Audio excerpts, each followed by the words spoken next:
আসসালামু আলাইকুম। আপনারা দেখছে আবু হুজাইফা দি ইসলামিক চ্যানেল। অনুগ্রহ করে লাইক করুন, শেয়ার করুন এবং চ্যানেলটি সাবস্ক্রাইব। আজকের এই সোর্স মেটেরিয়াল অ্যানালাইসিসে সবাইকে স্বাগত। চলুন আজ আমরা খুব চমৎকার একটা ব্যাপার নিয়ে কথা বলি। আমাদের আজকের ফোকাস হচ্ছে একটি খুব ছোট কিন্তু ঐতিহাসিক দিক থেকে দারুণ তাৎপর্যপূর্ণ ঘটনার একেবারে মাইক্রো অ্যানালাইসিস করা। আর এই ঘটনাটি আমরা নিয়েছি সহিহ আল বুখারীর ১৪৩ নম্বর হাদিস থেকে। তো চলুন শুরু করা যাক। আজকের আলোচনায় আমরা মূলত যা যা কভার করছি তা হল হাদিসের প্রেক্ষাপট, ছোট্ট একটি সেবামূলক কাজ, এরপর নবীজির একটি বিশেষ প্রশ্ন, জ্ঞানের জন্য করা সেই ঐতিহাসিক দোয়া এবং সবশেষে এই পুরো বিষয়টির প্রামাণ্যতা ও রেকর্ড সংরক্ষণের ধরন। সেকশন 1, কনটেক্সট অফ হাদিস 143 বা হাদিস ১৪৪৩-এর প্রেক্ষাপট। যে কোনো ঐতিহাসিক ঘটনার ক্ষেত্রে কিন্তু শুরুতেই এর সোর্স বা উৎসটা কনফার্ম করা একদম মাস্ট, তাই না?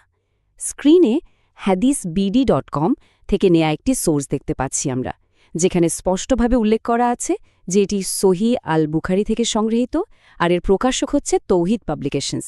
ডিজিটাল যুগে এভাবেই কিন্তু একটা মূল নথির পরিচিতি নিখুঁতভাবে সবার সামনে তুলে ধরা হয়। এই সোর্সটি ঘাটলে দেখা যায় হাদিসটি অফিসিয়ালি বুক 4 বা কিতাবুল উজুর অন্তর্ভুক্ত।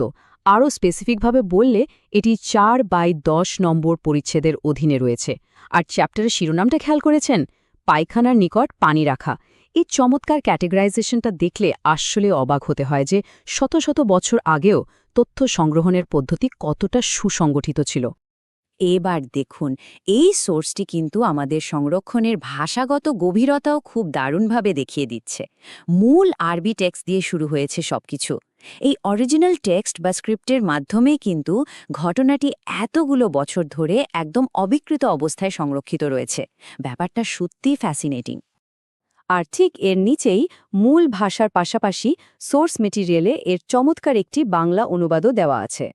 এই মাল্টিলিঙ্গুয়াল বা বহুভাষিক প্রেজেন্টেশনটার কারণে আমাদের মতো সাধারণ পাঠকদের জন্য এই ঐতিহাসিক রেকর্ডের গভীরে যাওয়াটা অনেক বেশি সহজ হয়ে যায়। সবশেষে এখানে ইংরেজি অনুবাদটিও যুক্ত করা হয়েছে। এই ট্রান্সলেশনটি মূলত আমাদের আজকের এই অ্যানালাইসিসকে একটা শক্ত ভিত্তি দিচ্ছে, যার সাহায্যে এই ছোট্ট ঘটনাটির ভেতরের প্রতিটি সূক্ষ্ম দিক আমরা আরও পুঙ্খানুপুঙ্খভাবে পর্যবেক্ষণ করতে পারব। Section 2, a simple act of service বা একটি সাধারণ সেবা। এই পর্যায়ে সবচেয়ে মজার ব্যাপারটা হলো মাত্র এক অনুচ্ছেদের এই ছোট্ট টেক্সটটিকে আমরা খুব পরিষ্কারভাবে ক্রমানুসারে 4টি ধাপে ভাগ করে ফেলতে পারি। প্রথমেই নবীজির পায়খানায় প্রবেশ করা, তারপর সেখানে পানি রাখা, এরপর একটা প্রশ্ন এবং সবশেষে একটা দোয়া। পুরো ন্যারেটিভটা কিভাবে বিল্ড আপ হচ্ছে তা এখান থেকে বেশ স্পষ্ট। ঘটনাটির বর্ণনাকারী স্বয়ং আবদুল্লাহ ইবনু আব্বাস। তিনি নিজেই এই প্রেক্ষাপটটি বর্ণনা করে বলছেন যে তিনি নবীজির উযুর জন্য বিশেষভাবে পানি রেখেছিলেন। ভেবে দেখুন, এটি কিন্তু একেবারে নীরবে করা একটি অত্যন্ত সাধারণ কিন্তু ভীষণ আন্তরিক একটা সেবামূলক কাজ ছিল। সেকশন 3, দ্য প্রফিটস কোয়েশ্চেন, অর্থাৎ নবীজির প্রশ্ন। ফিজিক্যাল অ্যাকশন বা কাজের পর এই আখ্যানটিতে হঠাৎ করে যেন আমরা একটা ইন্টারপার্সোনাল এক্সচেঞ্জ বা কথোপকথন দেখতে পাই। এখানে সরাসরি একটা উদ্ধৃতি রেকর্ড করা আছে, যেখানে নবীজি একটু কৌতূহলী হয়ে জিজ্ঞেস করছেন, এটা কে রেখেছে? এই স্লাইডটার দিকে একটু ফোকাস করি আমরা।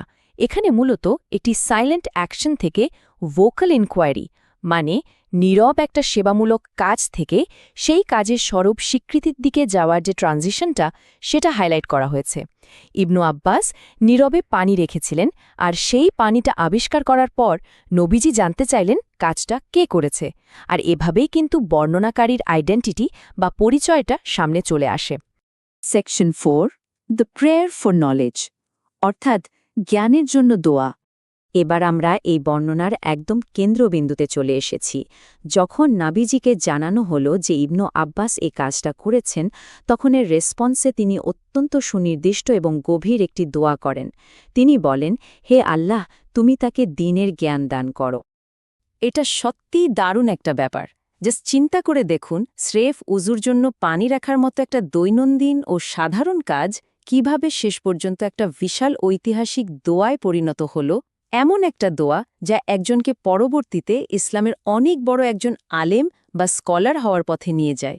সেকশন 5 অথেন্টিসিটি অ্যান্ড রেকর্ড প্রামাণ্যতা ও রেকর্ড এই ক্লোজ রিডিং শেষ করার আগে টেক্সটের মেটাডেটা যাচাই করাটা কিন্তু খুব দরকার সোর্স মেটেরিয়ালে স্পষ্টভাবে এই হাদিসটির মানকে সহি হিসেবে ক্লাসিফাই করা হয়েছে এই রেটিংটা অত্যন্ত ক্রুশাল যার মানে হল এই ঘটনার বিবরণটি সম্পূর্ণ বিশুদ্ধ এবং নির্ভরযোগ্য হিসেবে ঐতিহাসিকভাবে প্রমাণিত এই টেবিলটিতে আমরা মূলত ঘটনাটির চারপাশের সব বস্তুনিষ্ঠ এবং ঐতিহাসিক মেটাডেটা এক নজরে দেখতে পাচ্ছি হাদিস নম্বর ১৪৩ বর্ণনাকারী হিসাবে আবদুল্লাহ ইবনু আব্বাস এর সহি স্ট্যাটাস এবং পাবলিশারের নাম এই সব কিছু একত্রিত করলে আমরা বুঝতে পারি যে শত শত বছর ধরে এই ধরনের বিবরণগুলোকে ঠিক কতটা অর্গানাইজড ওয়েতে সংরক্ষণ করা হয় লিটারালি নিখুঁত একটা সিস্টেম আমরা আজকের আলোচনার একদম শেষ পর্যায়ে চলে এসেছি তবে বিদায় নেওয়ার আগে এই প্রশ্নটা সবার জন্য রেখে যেতে চাই কিভাবে পানি এগিয়ে দেওয়ার মতো একটা সিম্পল সাইলেন্ট কাজ একটা ঐতিহাসিক দোয়ায় রূপ নিল যার অনুরণন আমরা আজও এত শতাব্দী পরেও শুনতে পাচ্ছি এ ধরনের নিখুঁত ঐতিহাসিক নথিপত্রগুলোই কিন্তু প্রমাণ করে যে সাধারণ মুহূর্তগুলো কখনো কখনো কতটা স্পেশাল হয়ে উঠতে পারে আজ এ পর্যন্তই কথা হবে পরবর্তী আলোচনা